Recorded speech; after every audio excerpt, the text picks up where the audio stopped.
Hello everyone, today we are going to start our fifth chapter, that is A Good Play.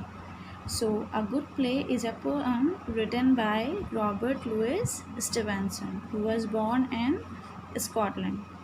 So, before starting this chapter, the explanation of the chapter, I would like to ask you a few questions.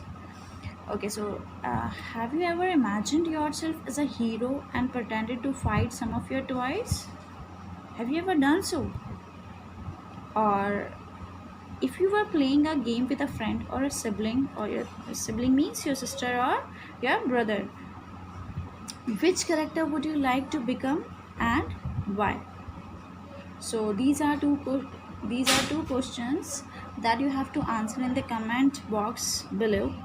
And so let's get started with the chapter. Okay, so a ship is a means of, before starting this chapter, I would like to explain or tell you about a ship. So a ship is a means of water transport, as you must have seen in videos, or you must have heard about ship. It is a water transport, and it travels in water like seas, oceans, right? So there are two types of ships. One is used for business purposes, such as transporting goods, or the ship that is used for business purposes is called a cargo. The other type of ship is used by people for traveling from one place to another. The other kind of fish is which kind of ship? Sorry, ship. It is used by us to travel from one place to other place. And sometimes people also travel by a cruise ship. So what is a cruise ship? It is a passenger ship. It is a ship in which people travel, but it has a lot of facilities other than common ships, right? It has facilities such as restaurants, a swimming pool. It has restaurants in it, a swimming pool, maybe a gym and a club. It takes the passengers to different places, and people also come to cruise ships and enjoy parties, right? So now let's start the poem.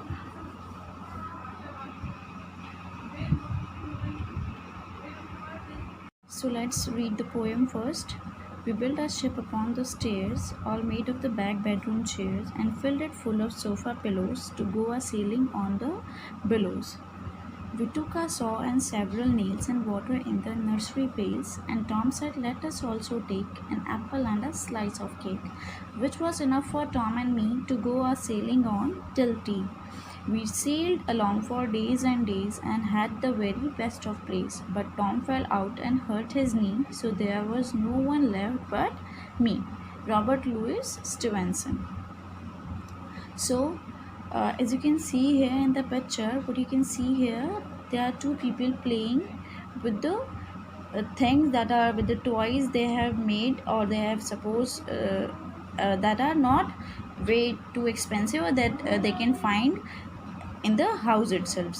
So this is the chair that they got from their bedrooms, and they put it upon the staircase, and they built a ship out of these chairs, and they put sofa pillows over their chairs, and they also took a saw and several nails. So what is a saw? It is a tool that is used to cut wood or anything hard, right?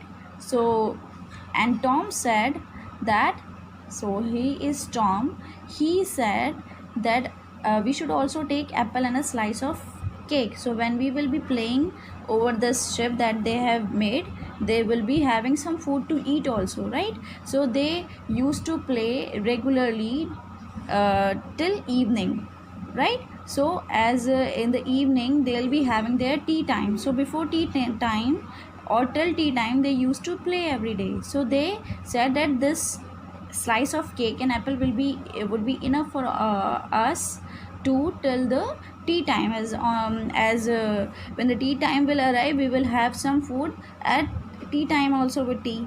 Okay, so they keep on playing with that made up ship by days and days, and they make up a lot of plays. So they play with the ship with some new kind of play or new kind of a story. But one day what happened? Tom fell out and hurt his knee. Tom fell from here to there and he hurt his knee. So there was no one left to play with this boy and he was left alone. So what is the summary? So we already know that the two boys built a makeshift indoor ship, but Tom fell out and hurt his knee. So there was no one left but the other boy. So the illustration shows a lone boy holding a slice of cake and raising his fork. But the motion seems arrested as though the cake isn't at all appealing. So what is the summary? In the poem, the poet tries to present his childhood memories and explains how contented he was with simple things in his life. The poet uses words such as stairs, chairs, pillows, nails, and pails to present the simple things that they had at home to play with without wanting for any other special or expensive toys.